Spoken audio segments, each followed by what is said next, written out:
Hello बच्चों, स्वागत है इरफान सर 79 यूट्यूब चैनल के इस अमेजिंग प्लेटफॉर्म पर।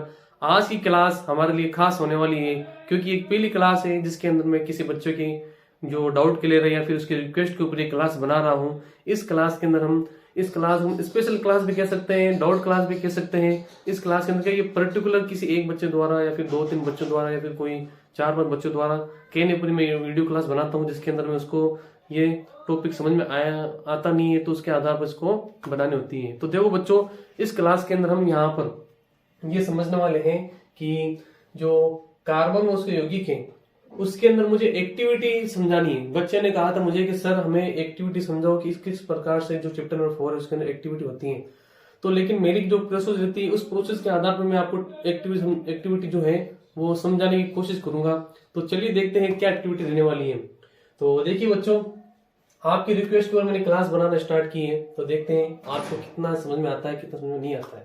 तो सबसे पहले देखो, यहाँ पर एक्टिविटी की बात करें तो आपकी जो चैप्टर नंबर 4 के अंदर है जो अच्छी वाली एक्टिविटी है वो 4.3 और 4.4 से स्टार्ट होती है, जिसके अंदर हम सबसे पहले समझ लेते हैं हाइड्रोकार्बन क्या होता है।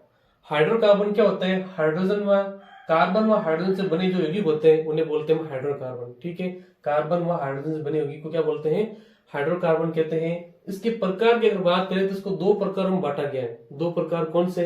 एक तो वो प्रकार जिनको हम बोलते हैं संतृप्त हाइड्रोकार्बन और एक वो प्रकार जिसको बोलते हैं असंतृप्त हाइड्रोकार्बन। तो संतृप्त हाइड्रोकार्बन में कौन से कार्बन आते हैं? तो संतृप्त हाइड्रोकार्बन में ऐसे कार्बन यौगिक आते हैं जिनमें कार्बन कार्बन मध्य एकल बंध हो, एक ही बंध हो, उसे हम बोलते हैं संतृप्त हाइड्रोकार्बन।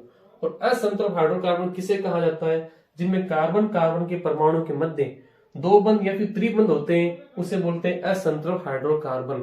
समझ गए बच्चों? इतनी बात आपको ध्यान रखनी है। अब यहाँ पर क्या है, जब हम संतृप्त हाइड्रोकार्बन को जलाते हैं, संतृप्त हाइड्रोकार्बन को जलाया जाता है तो जलने पर क्या करते हैं? नीली ज्वाला के साथ में जलते हैं। ठीक है, नीले कलर की ज्वाला निकलती है। लेकिन वहीं पर हम दूसरी जगह बात करें तो हमारे ये भाई साहब असंतृप्त हाइड्रोकार्बन, ठीक है, जब इनको जलाया जाता है तो ये तो गुस्से से क्या होता है? पीले हो जाते हैं। ठीक है, पीले हो जाते हैं। जलने पर क्या होते हैं? ये पीली ज्वाला के साथ जलते हैं और साथ में ये धुआं भी देते हैं कजली कलर का। ठीक है, जो काजल कलर का जो धुआं होता है वो साथ में देते हैं। तो ये हमने समझा संतृप्त हाइड्रोकार्बन असंतृप्त हाइड्रोकार्बन की एक छोटी सी जो क्लास थी उसको समझने की कोशिश की। उसी के साथ यहाँ पर अगर संतृप्त हाइड्रोकार्बन को बच्चों आप अगर सीमित वायु के अंदर जलाने की कोशिश करोगे तो वो भी क्या करेगी? यहाँ पर पीली ज्वाला के साथ जलना स्टार्ट कर देगी। ठीक है, अब यहाँ पर इनको हम प्रैक्टिकल के माध्यम से समझते हैं कि सर आपने ये तो थ्योरी वाला पार्ट तो हमें समझा दिया, प्रैक्टिकल के माध्यम से किस प्रकार समझे कि सच में ये होता है कि नहीं होता है, कैसे हम यौगिकों को संतृप्त हाइड्रोकार्बन और संतृप्त हाइड्रोकार्बन देख करके अलग कर सकते हैं। ठीक है, उनके ऊपर लिखा हुआ तो नहीं रहेगा कार्बन कार्बन के मध्य ये कार्बन कार्बन दो है, वो तो पानी की तरह रहने वाले सभी, तो उनको कैसे कहेंगे संतृप्त या संतृप्त है? तो मैं आपके लिए लेके आया हूं एक एक्टिविटी 4.3। तो देखिए बच्चों, एक्टिविटी 4.3 वीडियो के अंदर आपको यहाँ पर नजर आ रही होगी, जिसके अंदर हम सबसे पहले क्या लेने वाले हैं? हम सबसे पहले जो कैम्फर है, कैम्फर लेने वाले हैं। और वीडियो के अंदर आपको दिख रहा होगा कैम्फर को हम जला रहे हैं। तो कैम्फर को जलाने पर क्या हो रहा है? कैम्फर पीली धुआं के साथ जल रहा है और इसके पास में अगर हम कोई बर्तन वगैरह लेकर के आते हैं तो क्या कर रहा है? जो धुआं दे रहा है कजली कलर का, वो देखो जाकर किसके साथ परत बना रहा है, काली कलर की परत बना रहा है। तो हम कह सकते हैं ये पीली धुआं के साथ जल रहा है, पोजीशन भी हो रहा है ब्लैक असंतृप्त हाइड्रोकार्बन है। उसमें से फिर ब्लैक कलर का स्मोक भी निकल रहा है। नेक्स्ट हम लेकर के आते हैं नेफ्थलीन।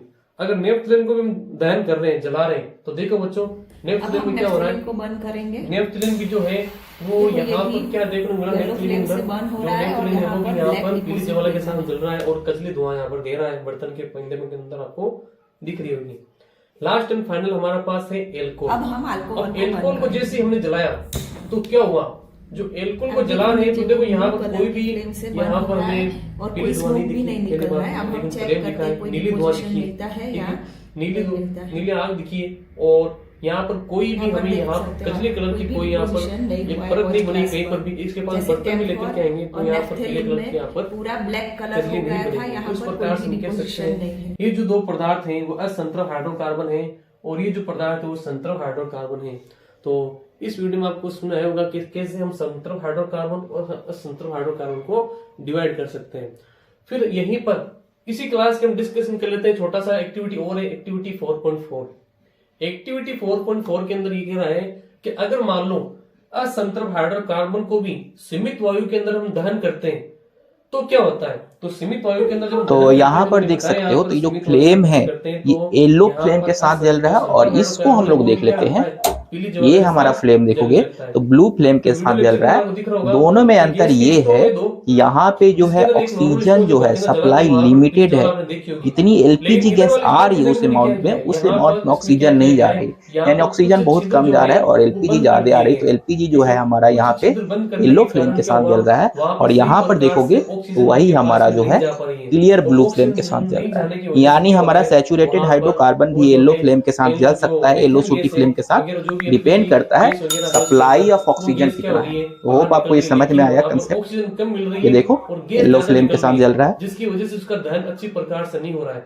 जब यहाँ पर इन गैस का दहन अच्छी प्रकार से नहीं होगा तो वो पीली ज्वाला के साथ जलती है। तो इस प्रकार से आपकी एक्टिविटी 4.3 और एक्टिविटी 4.4 क्लियर होती है। उम्मीद है आपको समझ में आई होगी, और जिस बच्चे के लिए मैंने ये वीडियो बनाई है उसको तो खास करके समझ में आए, और साथ ही साथ बाकी बच्चे जो हैं वो भी इसको देख करके फायदा उठाएं, समझें। अगर समझ में आए तो लाइक शेयर और जरूर सब्सक्राइब जरूर कीजिएगा। ठीक है बच्चों, अभी इस क्लास के लिए इतना ही, मिलते हैं नेक्स्ट क्लास के अंदर। ये हमारी स्पेशल क्लास या फिर डाउट क्लास कहलाती है, जिसके अंदर हम कोई पर्टिकुलर सब्जेक्ट लेकर के वो समझने की कोशिश करते हैं। ठीक है बच्चों, शुक्रिया।